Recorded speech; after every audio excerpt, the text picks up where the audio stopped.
circle, and it doesn't matter if it exactly matches, but you want the folds to go opposite of each other. You stack them up left, right for the fold. And you kind of don't want them to be exactly in the center of the circle. You kind of want them to just stack up.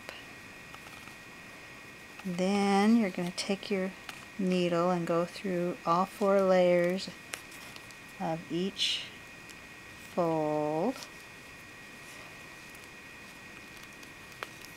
And it has to be a sharp needle, like you do embroidery with. It will take heavy thread.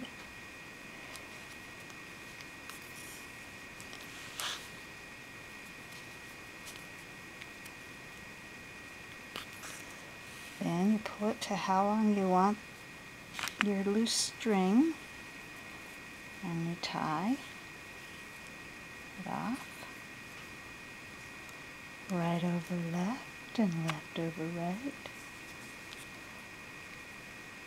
For a square knot, if you're a Boy Scout. And you cut the threads the same length. And when you turn it up, you just have to fluff a little bit. And you've got open up 1 or 2 of them. And they open up the opposite directions, and your flower's done.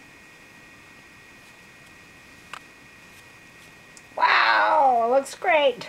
You get to stack it with other flowers. Yep.